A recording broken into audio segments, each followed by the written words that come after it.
And welcome to Blake, who are... I'm Humphrey. I'm Jules. I'm Stephen. I'm Ollie. Hi fellas. Yeah. You are no strangers to success. I mean, you have a classical BRIT Award, you have a selection of songs under your belt which can only be described as eclectic.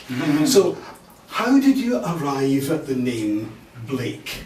Well, it was like many bands, you search for something which somehow represents you, and we'd already been 3 months into a recording contract with Universal Records, and believe it or not, we still didn't have a name, and we were desperately searching for one, and we'd looked at various British poets, and eventually we were looking at the music of Jerusalem, which we were putting on the first album, and we saw, of course, William Blake's name up in the top right hand corner, and we just thought Blake was a great name to kind of sum up what we're like and who we are, so it stuck. We've had it ever since. Okay. So, how long have you guys known each other, and how did you come together? Well, yeah, different answers to each of those. We've been singing together as Blake for 5.5 years. Hump's been with us in a present incarnation for 3 years now. And Jules and myself have actually been singing together for over 20 years, since we were little boy choristers down at Winchester Cathedral. So it's very fitting, we're sort of getting ready for Advent now, and all the music that we used to sing together running in the run-up to Christmas. We sort of collectively connected on Facebook, in fact, and started to chat about this idea of putting a group together. You know, it was a very, very quick turnaround from the first conversation that we had, a few messages sent to one another. We were trying to formulate a group of 4 guys, and we started to chat, and literally within 2 days of that moment we were actually signed to a record label. Through an interesting twist of fate, we actually sent a message on Facebook to a manager. He got back to us, we went round to his house the next day, he then took us straight down to the record company, and the record company signed us on the spot, so we were extremely lucky. So social networking has obviously played a very key part in that. Pretty key now, yeah, and ongoing as well. Yeah, so I'm just going to ask you, do you still use Facebook, Twitter to keep in touch with supporters, fans? He's definitely our resident technical expert. The tech monkey in the group. Yeah, we do. We use Facebook, we use Twitter a huge amount as well, and across Facebook, Twitter, we've got about 25,000, 30,000 followers.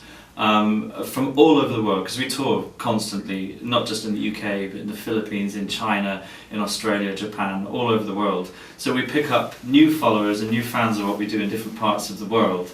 So the lovely thing is that those people who get involved with our social media here in the UK and get involved in all the conversations about the new albums and new tours, they actually meet people from other countries as well. So we're creating a Blake community that's worldwide. We've actually gone a little bit further on this album. There's an online thing called Pledge, where people can actually give money towards the creation of the album in return for sort of money can't buy experiences, like a day at a health spa with Blake. And so again, we're using this sort of online, internet media savvy way of making the album as well. So is there a URL or a Facebook page that we can invite people to go to? The simple phrase to remember when it comes to Blake Online is the band Blake, because nearly all of our social media is the band Blake. So it's Twitter at the band Blake, and Blake Official slightly different. So it's set up by a different record label a long time ago, before Twitter even existed. But no, we are the band Blake on Facebook and on Twitter. So come and find us. And ask us any random question you can think of, except for that one. Not that one you're thinking of now. That one, yeah, that's better. Okay. Many of us have seen you on television here in the UK, but is television appearance still important to you, or are you moving more towards this the longer, more intimate interaction that you get in the theatre? I mean, TV appearances have become such an important part of the music industry in general, because as people struggle to sell records, and you know, the face of the music industry is changing, and obviously piracy and online stuff is very much at the forefront of everything. TV appearances are probably the easiest way to getting towards a sort of mass market, to expose yourself, if you like, to the most amount of people. But it's by no means, you know, the be all and end all, because in a way it's quite an impersonal way to interact with your fans or your followers. So we like to meet people after our concerts, We like to keep in touch with people on Twitter and Facebook and actually have a dialogue where the fans can give their opinions about the songs that we do and the way that we sing them. And I think that's very much the modern way of the music industry. We're coming to the end of 2012. So where has your music taken you over the last 12 months? Well, it's taken us in a... Well, I mean, musically we've been taken in a very exciting direction. So our new album, Start Over, came out in November the 5th. So I'm sure you've all got a copy, and if you haven't, then go and buy one for Christmas right now. It's called Start Over. So that musically has been very different. We've worked with Michael Bublé's band, some massive international producers. 80% of the album is completely original. It's very much a harmony pop album, but also with some great covers as well, by Bob Dylan and who else? Paul McCartney and some other classics. And then geographically, we've been all over the world. As the guy said, Philippines, China, USA, Australia, Japan, South Africa. There aren't many that I can't mention that we're not in at the moment. So we're away now. It's December. We're missing Christmas, but we're singing somewhere hot and nice. So I hope you're well in a cold England. You're in the Philippines again now, and in London tonight we're thinking about the work of ASCT in that country. Tell us, what do you find special about the Philippines? Because it's obviously important to you. Yeah, I mean, it's become probably one of the most favourite places that we've been to, and actually it's, you know, we've been going there for what, a year and a half, is it? And quite a few times in there. We've been around the world, and we've never encountered the warmth that we've encountered by the Filipino people anywhere else in the world. We automatically felt incredibly welcomed when we went there.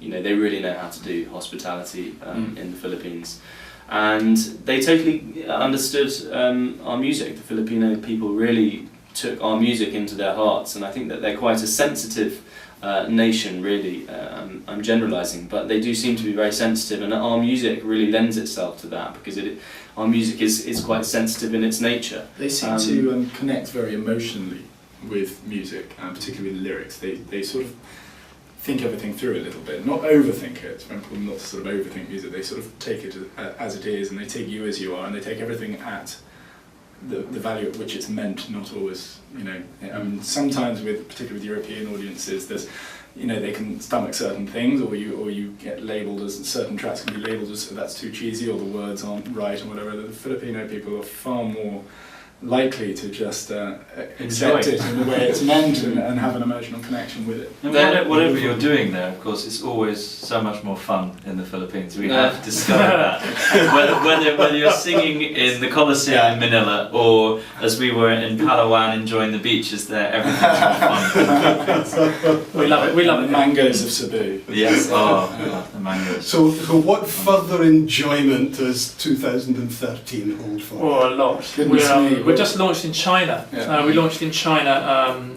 this year, in 2012. We're returning for our first sort of full tour. We were lucky enough to sing at the International Film Festival in Shanghai and do 4 concerts in different cities around China, but we're now returning in 2013 for a more considerable tour, maybe 10 to 20 dates over 2013, as well as hopefully touring in Australia, obviously back home in the UK, and maybe in the US as well. So continuing the international theme and spreading our music around the world. Wonderful. Well, thank you very much for your time this evening. Pleasure.